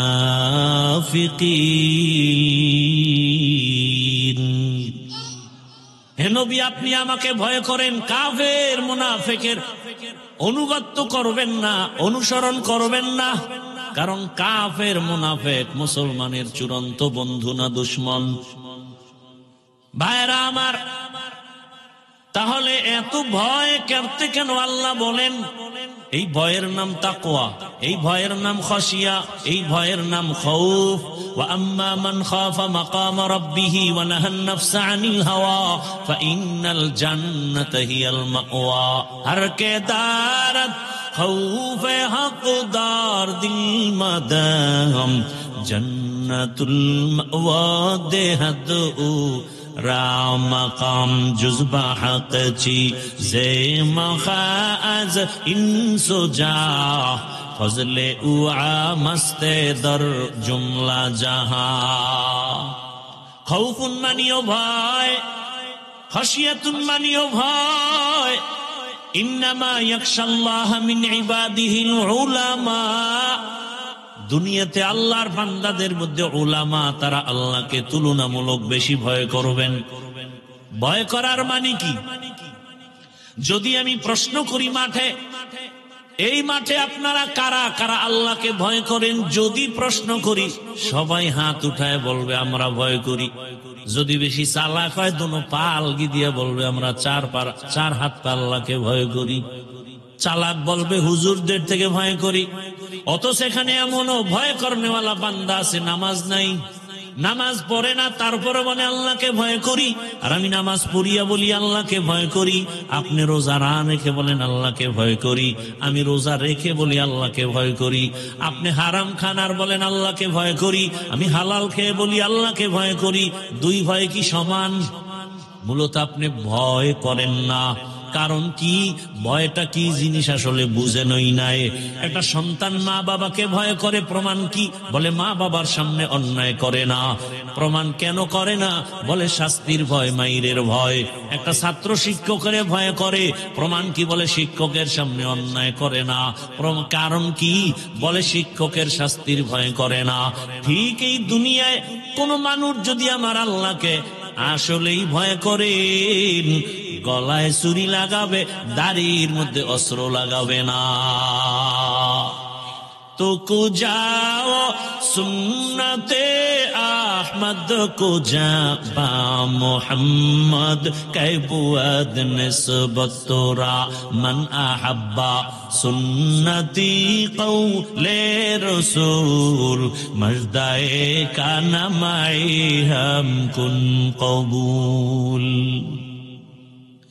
এই তাকওয়ার এত দাম কেন, এত গুরুত্ব কেন? তাকওয়া হলেই তুই বিনা হিসাবে জান্নাতি। শুধু জান্নাতি না, দুনিয়ায় বাদশা, পরকালেও বাদশা। ইন্না আকরামাকুম ইনদাল্লাহি আতকাকুম। আমার কাছে সবথেকে দামি ওই ব্যক্তি যে তাকওয়া নিয়ে চলবে, আল্লাহর ভয়। তাহলে আল্লাহর ভয়ের মূল কথা কি? এই উঠা বসা করেন কেন ভাই? হেদায়েত হয়ে গেছে আপনাদের? কি আজীব ব্যাপার। কষ্ট হয় আমার, আপনার কি কষ্ট? না বসলে বলেন, দোয়া করে দেই। ব্যারাম কেন? যারা পাওয়ারলেস এরা তো আগে ভাগে গেছি। আপনি থেকে গেলেন কেন? আমাকে ডিস্টার্ব করার জন্য? ভাই আপনার দাওয়াত, বলে আলহামদুলিল্লাহ। আপনার বাড়ি, বলে নাউযুবিল্লাহ। আল্লাহ হেদায়েত দান করে। ভাইরা আমার, তাকওয়াওয়ালাদেরকে আল্লাহ পাক রব্বুল আলামিন দুনিয়াতেও সম্মানিত করেন, আখিরাতেও সম্মানিত করবেন। আর এই তাকওয়া, এই আল্লাহর ভয়টা নিজে নিজে অর্জন করা যাবে না, ঘুমের মধ্যেও পাওয়া যাবে না। আল্লাহর এই ভয় বা তাকওয়া যদি অর্জন করতে চাও, قال النبي صلى الله عليه وآله وسلم لكل شيء معدنون معدن التقوى قلوب العارفين। ভালো ভালো জিনিস রাখার গোডাউন আছে, ফ্যাক্টরি আছে। তাকওয়ার গোডাউন হলো আল্লাহর ওলিদের কলব, আল্লাহ ওয়ালাদের দিল বা কলব হলো তাকওয়ার গোডাউন। তাদের সাথে লাইন লাগাও, সংযোগ লাগায় দাও, মেলার মতো মিলে যাও। এই পরিমাণ মিলো যে তাদের রঙে তুমি রঙিন হয়ে যাও। খালিতুহুম লিতাকুনু মিসলাহুম। এমন ভাবে তুমি আল্লাহ ওয়ালাদের সাথে মিলো যে তার রঙে তুমি রঙিন হয়ে যাও। এমন রঙিন হও, রাস্তা দিয়া আশরাফ আলী থানবী হাঁটেন, পাশে খলিফা আজিজুল হাসানও হাঁটেন। চিনা যায় না কে আশরাফ আলী, কে আজিজুল হাসান, কারণ দোনোজনার টুপি এক, পোশাক এক। আল্লাহর মোহাব্বতের রাস্তায় দোনোজনে এমন ভাবে মিলো, মেলার মতো যদি মিলতে পারো, তোমার ভেতরে তাকওয়া চলে আসবে। নেক নজরটা যদি লেগে যায়, কারণ আল্লাহ ওয়ালাদের নজরের মধ্যেও পাওয়ার, আল্লাহ ওয়ালাদের চাহনির মধ্যে পাওয়ার। আল্লাহ তাআলার নবী বলেন, ক্বালান নবী সাল্লাল্লাহু আলাইহি ওয়া আলিহি ওয়াসাল্লাম, ইত্তাকু ফিরাসাতাল মুমিন ফাইন্নাহু ইয়ানজুরু বিনূরিল্লাহ।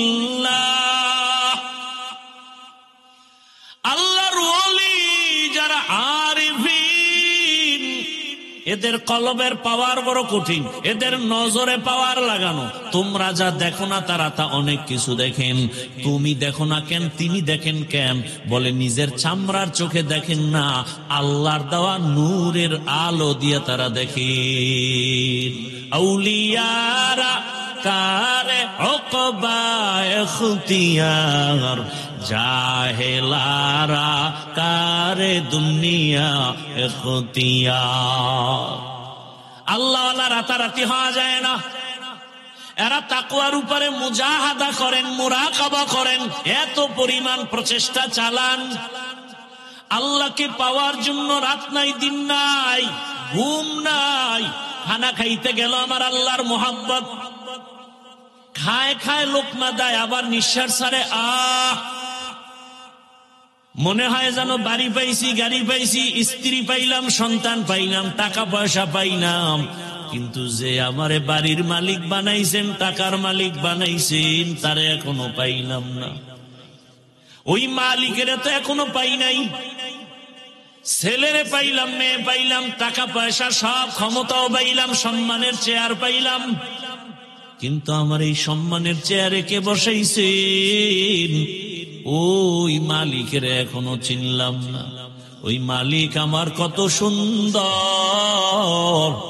বান্দা ভাবতে ভাবতে ভাবতে ভাবতে এমন একটা হালাত তৈরি হয়, তেরা আয়না আলো মে রঙ্গ বু হে, তেরা আয়না আলো মে রঙ্গ বু হে, जिधर दिखता हो उधर तू ही तू है।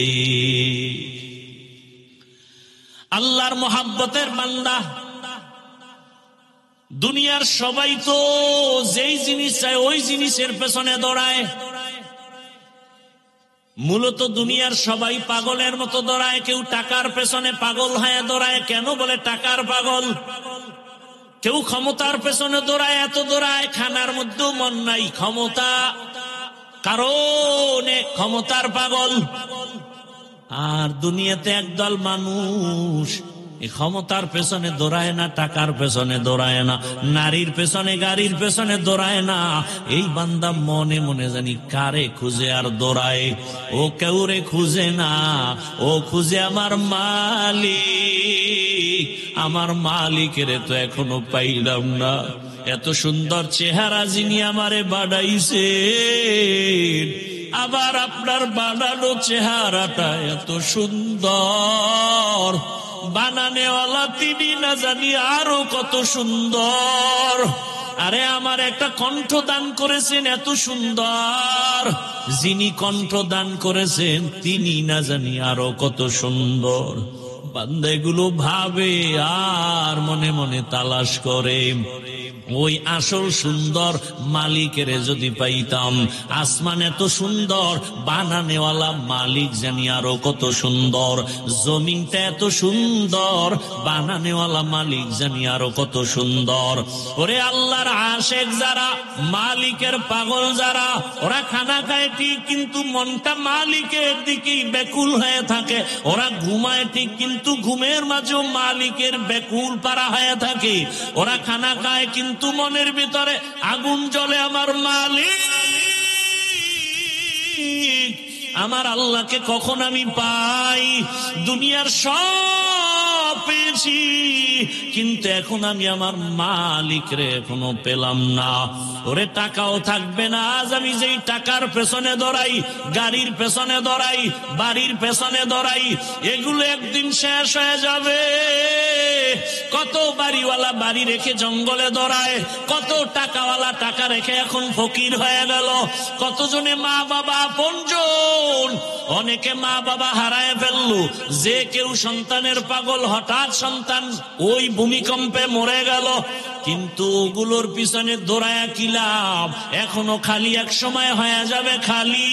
কিন্তু আসল মালিকের যদি আপন বানাইতে পারো, আমার আল্লাহ বলবেন বান্দা এক সময় তোর আপন ছিলাম, এখনো আপন। আয় বান্দা, তুই কবরে যখন আসবি, আমি মাওলা তোর কবরকে জান্নাত বানায় দিব। তুই যদি এখন এই দুনিয়ার রং তামাশায় পড়িয়া আমি আল্লাহকে ভুলিয়া না যাও, কঠিন কবরে জাহান্নামের আগুন, ওই কঠিন সময়ও আমি আল্লাহ তোমাকে বলবো না। কিয়ামতের ময়দানে মানুষগুলো সব উলঙ্গ দাঁড়াবে, এমন হালাত হবে, নারীরাও উলঙ্গ, পুরুষেরাও উলঙ্গ, এমন কঠিন হালাত। সূর্যটা নিচে এসে এমন তাপ দেওয়া শুরু করবে, মাটির জমিনটা তামা হয়ে যাবে। জাহান্নামের চিৎকারের আওয়াজ, এমন কঠিন আওয়াজ, হাসরের ময়দানটা থরথর করে কেঁপে উঠবে। এমন অবস্থা হবে, আমার আল্লাহ রাগান্বিত আওয়াজ দিবেন আর বলবেন, লিমানিল মুলকুল ইয়াউম লিল্লাহিল ওয়াহিদিল কাহ্হার। এমন এক অবস্থা হবে হাসরের মাঠে, রহমতের নবী কান্না করেন ওই হাসরের মাঠে।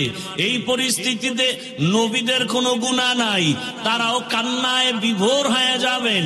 আদম নবী কাঁদবেন, ও আল্লাহ আবার উপায় কি হবে আজ? মূসা নবী কাঁদবেন, আবার উপায় কি? ঈসা নবী কাঁদবেন, আমার উপায় কি? ইব্রাহিম নবী কাঁদবেন, আমার উপায় কি?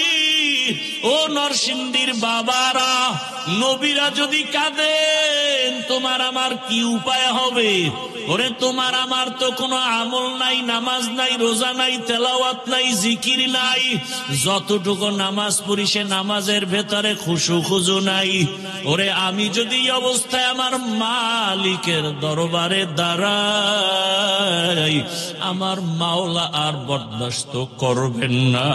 আমার আল্লাহ আবার রাগান্বিত হয়ে বলবেন, ওয়ামতাজুল ইয়াউমা আইয়ুহাল মুজরিমুন,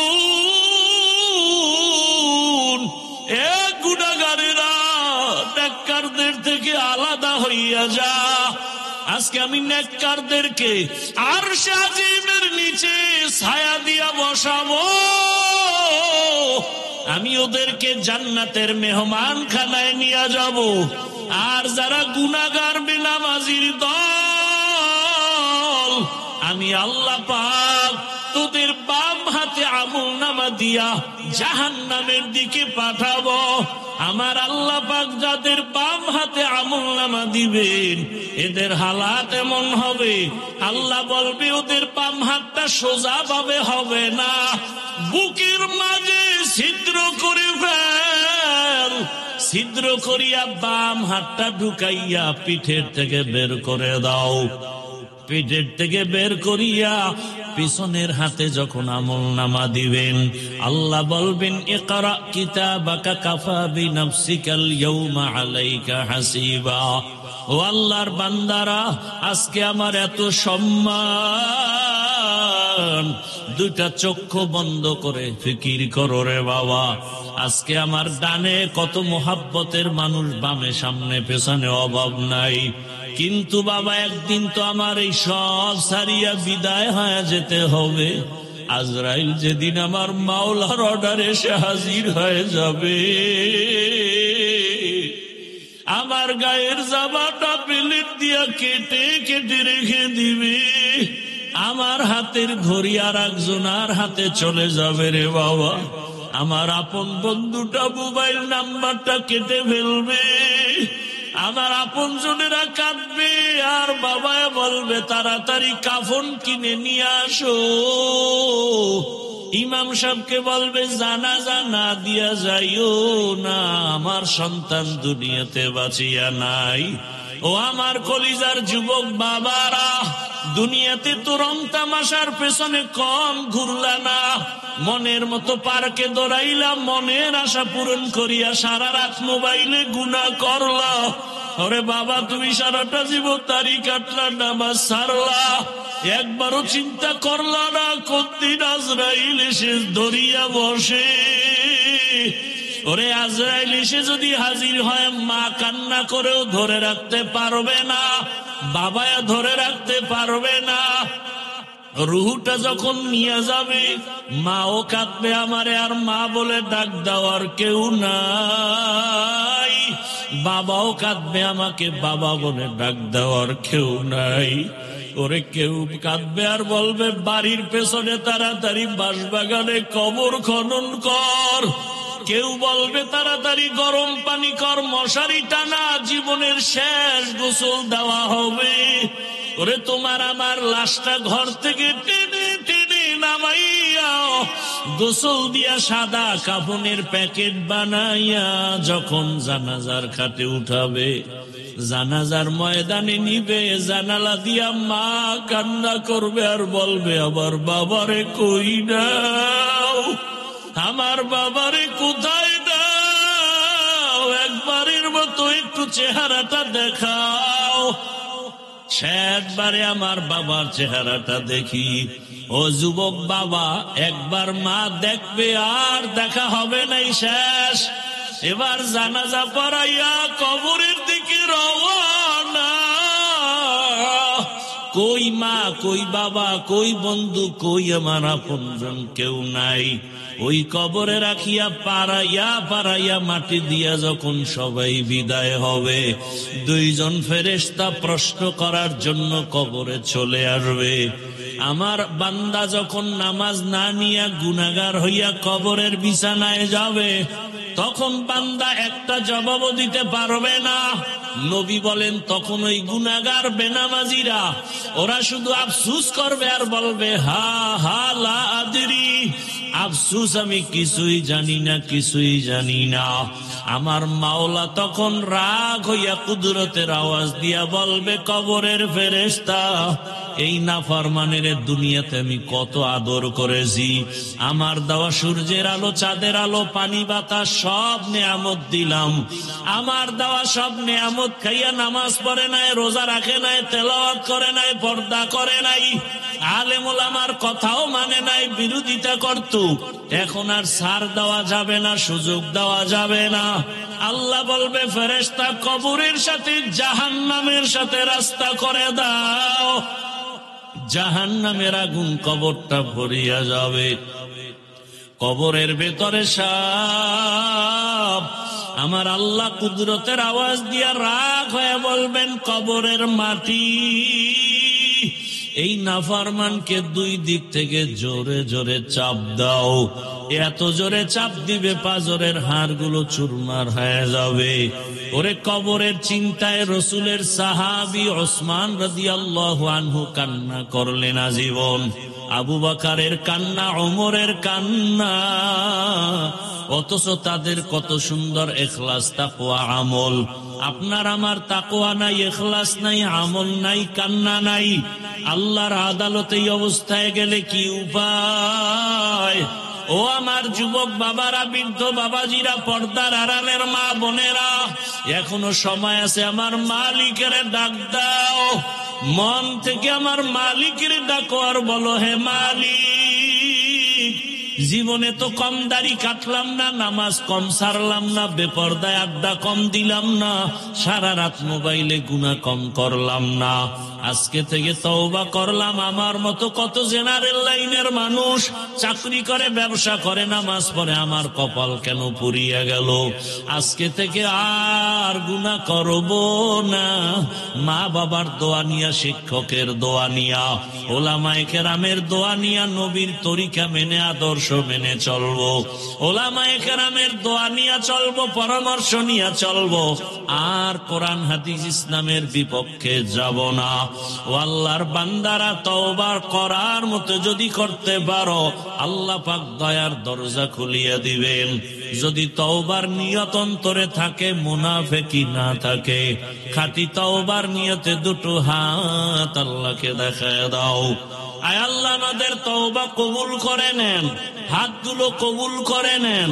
তওবার উপরে মজবুত হইয়া চলার তৌফিক আমাদের দান করেন, আমিন।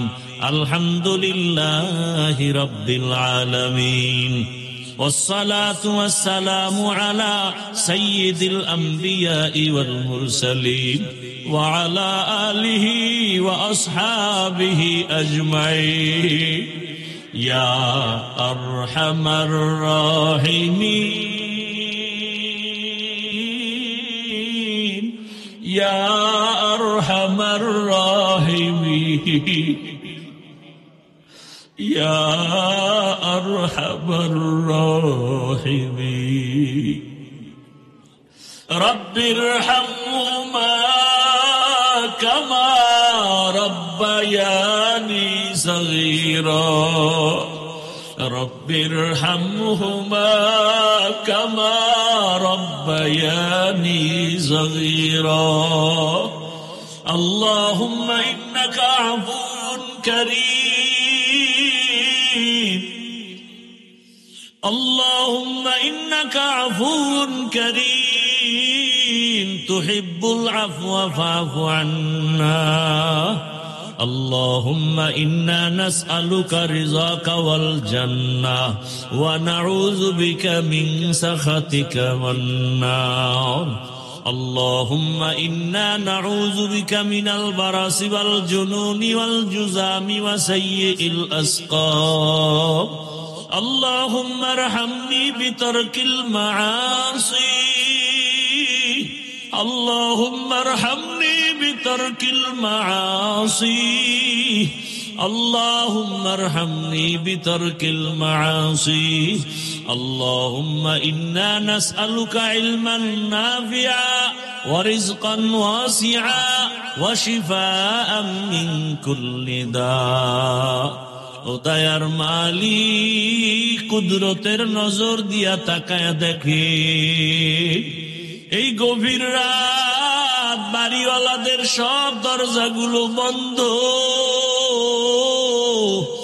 মায়ের রুমের দরজা ভাইয়ের রুমের দরজা সবগুলো বন্ধ হয়ে গেছে ও আল্লাহ আপনার রহমতের দরজা খোলা আমরা এই গভীর রাতে আপনার কুদরতের দরজায় হাজির আয় আল্লাহ নফসের ধোকায় গুনাহ করেছি আমার মা বাবা আপনজনেরা কেউ জানে না আমি কত বড় গুনাহগার ও আল্লাহ আপনি তো জানেন আমার মতো গুনাহগার কেউ নাই এই চেয়ারে বসিয়া কথা বলার কোনো যোগ্যতা নাই গুনার কারণে আমার হাত না পাক আমার চোখ না পাক আমার জিহ্বা না পাক আমার অন্তর না পাক ও আল্লাহ এবার লজ্জিত হইয়া তওবার নিয়তে আসছি আপনার কুদরতের দরওয়াজায় আর গুনাহ করব না রে আল্লাহ আর নামাজ ছাড়ব